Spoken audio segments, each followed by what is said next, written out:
Сәлеметсіздер ме балалар? Бүгін біз сіздермен алгебра пәні 7-ші сынып 4-ші тоқсан бойынша жиынтық бағалауға арналған тапсырмаларды талдайтын боламыз. Оның ішінде, яғни алгебралық бөлшектер бөлімі бойынша жиынтық бағалау есептерін талдаймыз. Бұл бағалау есептерінде 3 есеп берілген. Қазір рет-ретімен есептерді талдайтын боламыз. Олай болса бастайық. Бірінші есеп. Келесі алгебралық өрнек үшін бөлшек үшін 5х плюс 6 3х минус 9. Мына алгебралық бөлшек үшін айнымалының қандай мәнінде алгебралық бөлшектің мәні анықталмайды. Екінші сұрағымыз алгебралық бөлшектің мәні 0-ге тең болады.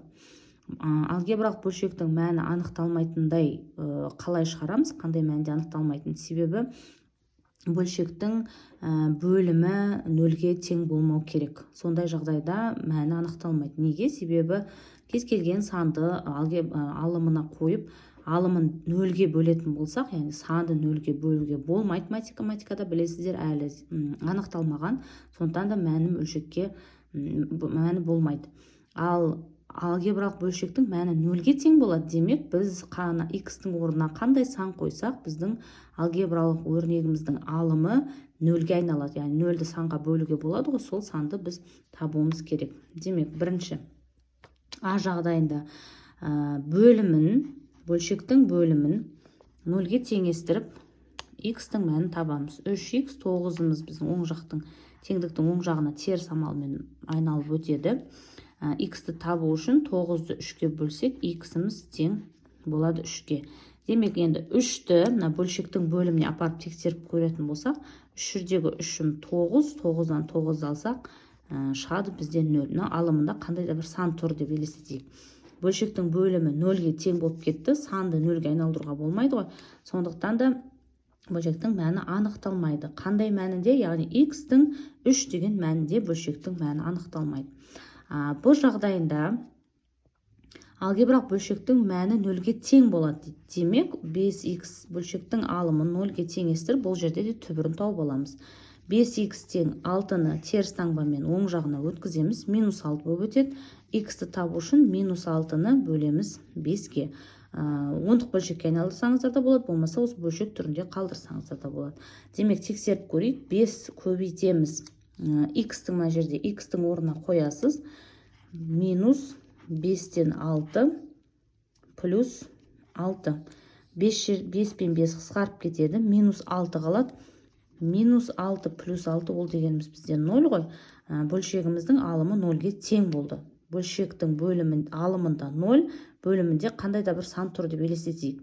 0-ді санға бөлуге болады. Сондықтан да x-тің 5-тен минус 5-тен 6 деген теңдігінде, яғни мәнінде бөлшектің мәні 0-ге тең болады екен. Екінші есепте амалдарды орындаңыз. А бөлімін қарастырайық.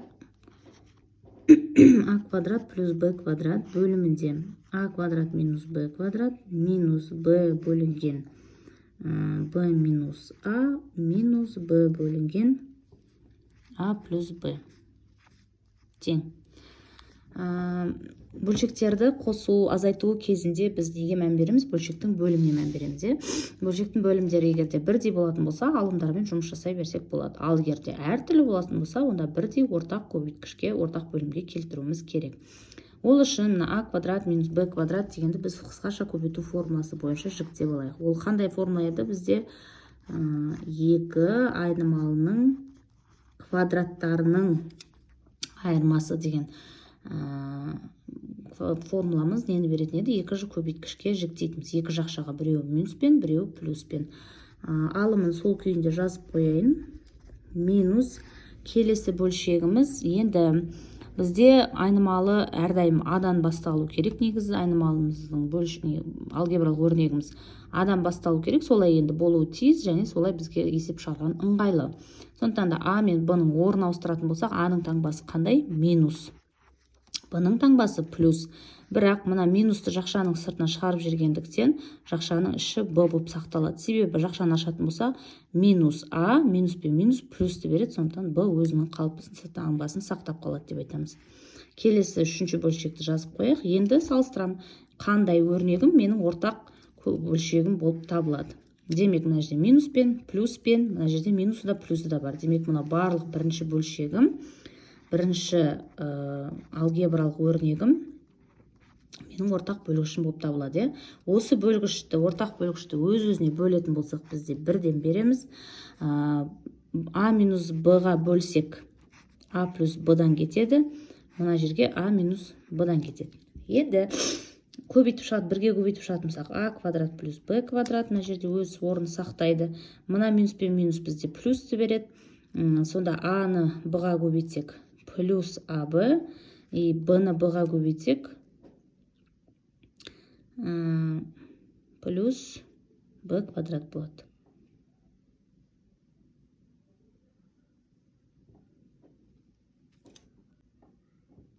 Үшінші бөлшегімізді көбейтетіміз, А, Б-ны көбейтсек, минус АБ, Б-ны Б-ға көбейтсек, Б квадрат, минус, мына минус пен минус бізде плюсті береді, плюс Б квадрат. Тең. Арғай жазамын, тең, бөлшегімізді сол күйінде қалдырайық. А минус Б, А плюс Б. Так, өрнектің таңбалары әртүрлі болған кезде жойылады деп айтамыз. А, Б мен А, Б жойылып кетеді, өйткені таңбалары бізде әртүрлі. Енді А квадраттарды біріктірейік. А квадрат бізде біреу ғана, А квадрат плюс Б квадраттан нешеу болды? Біреу, екеу, үшеу ма? 3Б квадрат. Ары қарай жалғастырайық. Б есебінде тағы амалдарды орындау керек. Б деп жазып қойын. 2х, y 2 дәрежесі 3х минус бөлінген x, y-тің кубы квадрат минус y квадрат көбейтілген 2y бөлімінде 3х плюс y. Так, бірінші жағдайда, бірінші действие, бірінші амалымыз бөлу амалы, көбейту амалы. Бірінші қай амал? Негізі бізде бірінші көбейту амалы орындалу керек, бірақ бөлу көбейту тұрған жерде қай бөлу амал ыңғайлы, содан бастай берейік. Бірінші тұр, содан бастай берейік.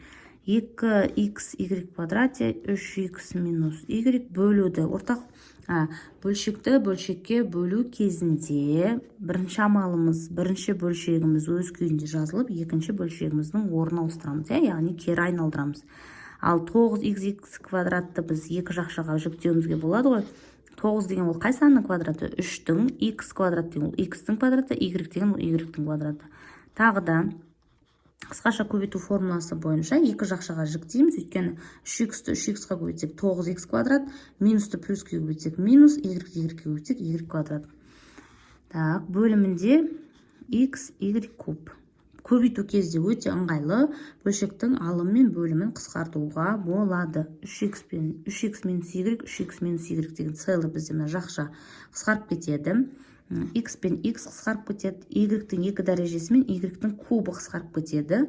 Сонда қалған бөлшекті бізде мына жерде 2 қалды. Көбейтілген екінші жақшамыз қалды, 3X плюс Y бөлімінде Y-тің 1 дәрежесі қалды. Өйткені квадрат қысқарып кетті. Енді осы шыққан, бірінші теңдіктен шыққан нәтижені көбейтеміз. Сонда бізде екінші амалы бірінші теңдіктен шыққан нәтижені көбейтеміз бөлшектің келесі өрнегіне 3х плюс y. Сонда тағы да бізде целый жақша қысқарып кетеді, y пен y қысқарып кетеді, сонда екі жердегі 2 4. Сонда жауабы мына жерде тең 4 шығады. Үшінші есеп бойынша өрнекті ықшамдаңыз, яғни тағы да біз амалдарды рет-ретімен орындауымыз керек. Бірінші амал бізде жақшаның ішін орындаймыз, екінші амал тағы да екінші жақшаны орындаймыз, үшінші амал екеуін көбейтуіміз керек. Сонда жол тәсілдермен шығарайық. Бірінші амалымыз жақшаны орындап алайық. А минус А квадрат плюс Б квадрат бөлімінде А плюс Б тең. Бізде бұл бөлшекті азайту, бөлшектерді азайту қосу кезінде айтып өткенімізде жоғарыда ортақ бөлім табамыз. А-ның бөлімінде 1 бар деп есептейміз, сондықтан да А плюс Б бізде ортақ көбейткіш болып табылады.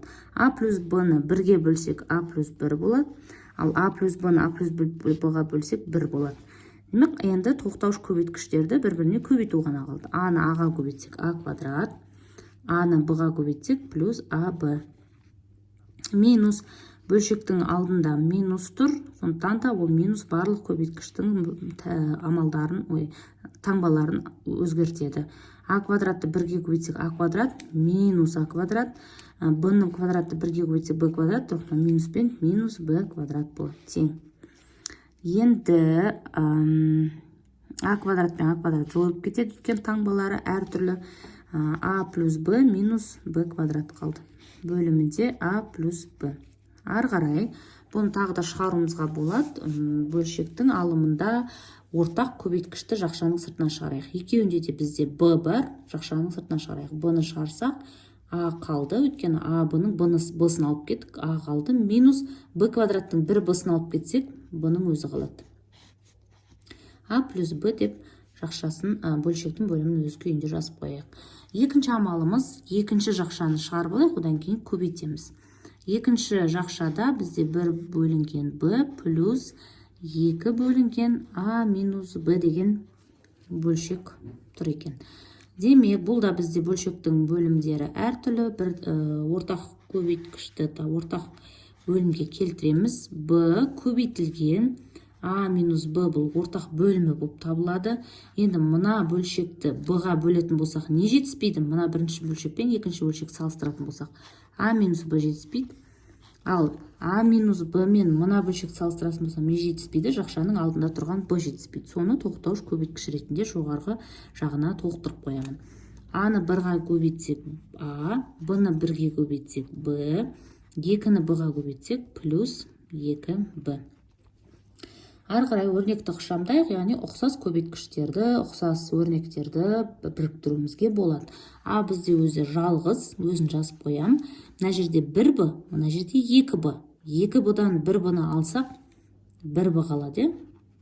1 деген коэффициент бізде жазбасақ та болады, ол қате емес. Әнде бөлшектің бөлімін сол күйінде жазып қояйық. Енді үшінші амалымыз В деген амал. Бірінші бөлшектен шыққан теңдікті екінші теңдіктен шыққан бөлшекке көбейтеміз. Б бөлінген А минус Б бөлімінде А плюс Б көбейтемін. Екінші бөлшегімізде бізде А плюс Б бөлімінде Б көбейтілген А минус Б деген теңдік шықты. Көбейту кезінде көбейткіштерді, бөлшектерді қысқартуға болады, яғни алым мен бөлімін қысқартамыз. Целый жақша қысқарып кетеді, екеуі бірдей. А плюс Б қысқарып кетеді, сонда теңдігінде 1 қалады. Міне осымен барлық алгебра бөлшектер бөлімі бойынша жиынтық бағалауға берілген 3 есепті талқылап шықтық.